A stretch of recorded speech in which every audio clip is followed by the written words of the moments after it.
How you doing today? This is Scott Kidd, the Yacht Captain Investor Podcast, and I'm here today with Sofia Wakabayashi. She is the quantum entrepreneur. She went from Asia's top model to building a seven-figure influence brand and the quantum entrepreneur. How you doing today? I'm doing good. Thanks for having me on. Well, you're very welcome. You have such a unique story. Why don't you do a quick little intro about yourself for people that don't know you? Well, I grew up in the Silicon Valley, so I grew up around tech and business. So from a young age, I wanted to start my own company. And then I went to college in UCLA where I modeled to pay my way through school. And then after college, I went into tech because I was told I was too old to actually model at 21 anymore. So I was managing teams, doing business development. And then at 24, I had the opportunity to go on Asia's Next Top Model. I was like, maybe I'm not too old and I should take advantage of this opportunity. So I quit my job, moved out to Asia. But I was at the rise of Instagram. So in 2012, before influencers really even existed. So I didn't realize I was getting a masterclass in personal branding at the time, but it was also before social selling became big. So when I came back into business and tech, all of this was really taking off. Personal branding is really still in its infancy stage at the moment, but realized that all of my knowledge came together from technology to personal branding to social media, sales and sales development to start my company. So I have a social media agency, completely done for you company, where we specialize in personal branding and LinkedIn. And we know how to set that up in a way that you're creating a 24/7 inbound machine. So a little look into how I got there. That's how you became the quantum entrepreneur, obviously. What would you say was one of the things, the takeaways from being on Asia's Next Model that helped you transition into the business world? Because I would imagine being on a show like that, you're actually building your own brand by yourself without really thinking about it. And then your personal brand is very valuable in that, especially in social media. How did that transition happen to the quantum entrepreneur? Yeah, that's a great question. It was definitely modeling. A lot of people have a lot of different judgments about modeling, but what I did realize is you really are your own entrepreneur. So you really are your own business, your own brand. You are working with lots of different agents. You have PR that you have to think about, also customer success, because every single job is different every single day with a new team. So you have to have a good personality. You have to get the job done. So there's so many parallels to business and doing well in business. It all really served me well coming back into tech, starting my own company. But I'd say probably the number one thing was actually the resilience that I learned. So for getting 100 no's before you get one yes. And so that served me actually really well when I started in a sales role doing sales development and cold calling, because I'd see everyone else get really upset if they, were getting 100 no's in a row. Whereas for me, like, okay, just another day. Been doing this since I was 18, but it's even better because you're not getting rejected because of something personal and how you look. But, maybe that person just didn't want that service. So it made me really resilient in sales, which helped me become number one in sales. So I do think there was a crossover there in terms of the skills I learned, not to give up and make it through. That really served me the most. Yeah, there's that saying that no is just one step closer to a yes. Sometimes you have to go through a lot of steps. As long as you're passionate about what you're doing, that's what really matters. And what would you say was a definite mindset shift going from into being the quantum entrepreneur? I mean, I imagine there's a lot of hardships, but mindset is really, that's something that I talk about a lot, and I think is very important for especially entrepreneurs and just people in general. Absolutely. That's really where that word quantum comes from, is from the idea that we're all frequency and energy. And so to get to that next level of your business or the next level of being a leader, you have to change your frequency to match that next level. There was a lot of challenge and change going from modeling, going to business, and then even running a company. It's definitely a masterclass in personal development. And you need to constantly not only look out for yourself, because you can get so burnt out being an entrepreneur, which really makes you lower your frequency. You do have to watch out for yourself, but also how you're moving through the world, which makes you a better leader, how you show up for your team and your clients. I think that energy aspect of it is really important and connected to being a successful business leader. Build yourself up first before you can help build up everyone else. Just goes to show that a lot of times people think that entrepreneurs, it's you doing it by yourself, but it's you're really a team. And what would you say was one of the hardest lessons you learned about building a team? I think the hardest lesson, and I learned it early on, which I'm grateful for, is to hire slow, really, really, really slow, and fire really, really fast. I learned that. I think in the beginning you feel guilty, and so you'll hold on to someone and you'll try to see how you can help or fix things, even though deep down in your gut, you know, from the beginning it wasn't going to work out. And so in the beginning, I used to cry if I had to let someone go. It really affected me.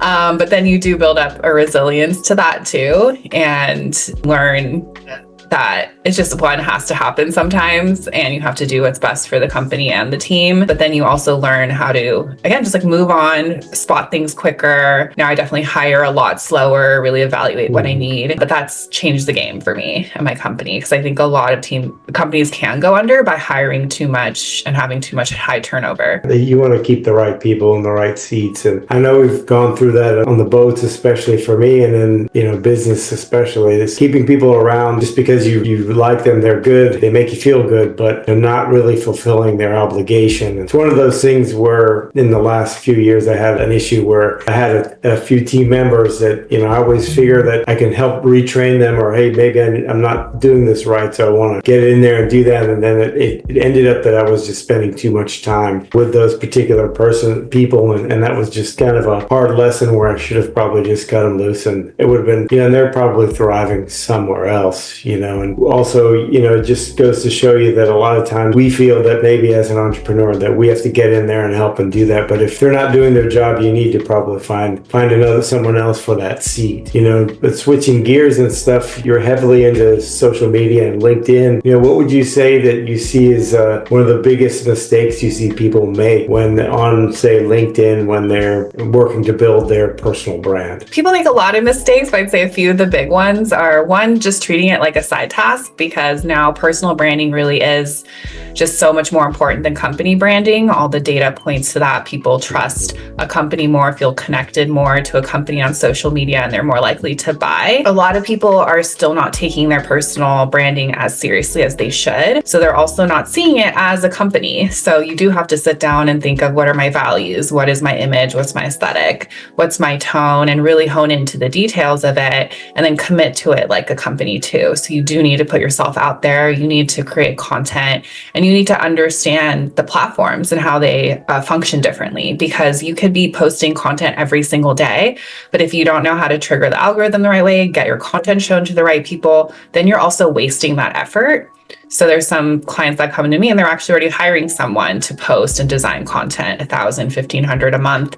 But again, if they're not doing any engagement around it, growing their community, going into LinkedIn as a platform, commenting on other comments, leaving good value around, they're never going to get the engagement around that post. So then now you are wasting that money. So a lot of people just don't know how to use it the right way. And they also don't realize how much time you actually have to put into it and effort. So I typically say it's about 3 to 5 hours a day per platform, especially in the first 6 months, that you want to be spending every day on it to really build your community, retrain the algorithm the right way, which is challenging as an entrepreneur, because who has 3 to 5 hours a day? Yeah, but for every platform, and that's 24 hours right there. And then what are you going to do the rest of the time? Just with LinkedIn and Instagram and YouTube and stuff, that's a full-time job there. Even if you have people doing that for you, it's still a lot. And then you have to switch up all the time, because the algorithms change and they tweak their stuff all the time. And then there's where, if you're not actively doing it yourself, you're not really on top of a lot of those things. I know that Gary Vee is very active in testing stuff and doing stuff all the time. What would you say is something that has changed recently that you have noticed just in any of the platforms that you're using? Well, Instagram and Facebook are certainly becoming much more difficult. And it's been a trend over the last year where they really are trying to bottleneck organic growth. So they don't want people to be able to grow organically anymore, so that you are forced to use Instagram ads and you have to pay and you have to boost. So that's how they make money. And so even on my own platform, if I'm commenting around on people's stuff too much, I'll get an alert on Instagram that says, you're commenting too much. So now you can't comment for the next 24 hours. Commenting too much because you think they'd want you to do the opposite way. Because I know LinkedIn, I comment quite a lot, especially if it's something that I see that I really like. And what I tell people is just no matter what you're doing, try to add value. Bring something to the table. Don't just say, hey, great, or that's nice, good for you. That's kind of like the person that just walks by and says hello. It's nice, but you can do a lot more, especially if that thing resonated that they posted or that video that they made. Resonated with all these different platforms. So what would you say, which one of these for personal branding do you think, especially for business, is probably the top one? Definitely LinkedIn. So LinkedIn's going through an old golden era right now, and it's the most powerful B2B platform. It's the only one that you can target people based on where they work, what their job is, because people aren't listing their titles on Instagram, right? You don't actually know. So yeah, LinkedIn is amazing. People are really starting to become creators on there, but still less than 1% of users are creators. So it's a huge opportunity to blow up right now and become a top voice or authority on LinkedIn, whereas 30 to 50% of users are creators on Instagram and Facebook. So that barrier to entry is much higher. So yeah, LinkedIn, this is the golden time to get on. It seems that way because I noticed when a lot of other platforms, when I reach out to people on LinkedIn especially, people generally, if they're active on the platform, they usually reach back out to you. It's a genuine connection. Usually they say, hey, sorry, no, I'm not interested. I don't want to talk to you. And that's fine. Or they say, hey, that looks pretty interesting what you're doing. It's a lot more engagement, whereas on Instagram and Facebook, that makes sense what you're saying, that they just want you to pay ads, because I know Facebook did that a while back because they make billions of dollars in revenue, so it only makes sense that they would want to make more. Exactly. Yeah, that's how they make it. And whereas LinkedIn, for example, they have a different business model because they are B2B, so corporations are paying for premium or sales navigator, so LinkedIn makes money that way. So they don't have as much incentive as Facebook or Meta to try to force people to buy ads. Because more of a membership club with LinkedIn as far as premium sales now, and they have all those upsells there, and they make plenty of money doing that, and the advertising as well. I don't see as many people doing live stuff on LinkedIn. Have you had much experience with that? No, we're not seeing that still much. Some people do, but I think it's still a new trend. I think we'll start seeing it a bit more. I think so. With you saying it's wide open, that only makes sense with the way that is. As far as your business going forward, what is your hard goals that you set for 2025, and what can we look forward to seeing with you in the future? Well, lots of exciting stuff for 2025. We're going through a rebrand right now, which should go live in a month, and we are changing our packages a bit. So we're going more into a professional type of social media, because we did realize we're not just like other social media agencies where we're posting or doing design, but really having that core knowledge about sales and sales development, how to make an inbound machine. And we've realized that LinkedIn and Twitter are really the best professional platforms that equate to opportunities. So either that's earned media, speaking opportunities, webinars, podcasts, or clients. So we might be more doubling down and focusing on those two rather than Meta. We're looking to double our client base. We're also working on lots of initiatives to do better with our case studies. So we have a ton, but we're catching up right now, trying to go live with those. And stay tuned. I might do another digital summit. So I did my first one last year. And I know you have your book coming out. Other than which thank you again for interviewing me for the book. I look forward to seeing all the other wonderful people you have in there. What's a book that you would recommend other people to read, especially, or what are you reading now? One that I definitely recommend to people is called Nonviolent Communication, which sounds like a very weird title. I don't know if you know that book. Yeah, it's a strange way that they put it, and they say violence, but the idea is more, it's a way to learn how to communicate better. And it's changed my life. I was recommended, I think in UCLA in a communication class, and several times in other kinds of coaching things I've been in. But it really teaches you, it made me a better salesperson, made me better at life, made me better with relationships in general.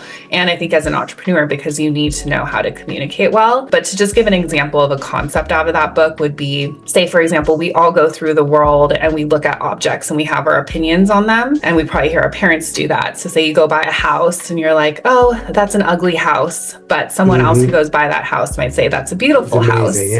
Yeah. And so that house is actually a neutral object. It's just us that's projecting this thought onto it, which is then what in the book they're saying is violence. So we're violently projecting these ideas onto things or people or conversations. But then to be able to actually step away and see the neutrality behind every kind of scenario and then how to diffuse them. So there's a lot of great exercises in there too that you can try out. But yeah, that one really made me a better entrepreneur and person in general. Well, that's interesting because it's always, it always comes back to we are the stories that we make in our head. I guess that goes along with that same thing. And one other question, what do you like to do for fun? I have become a nature person in the last 5 years or so. So I love to go to a place called Spirit Mountain next to where I live and just climb up, see the epic views, lay on the rocks. I love to go to the river and the lakes around here, the parks,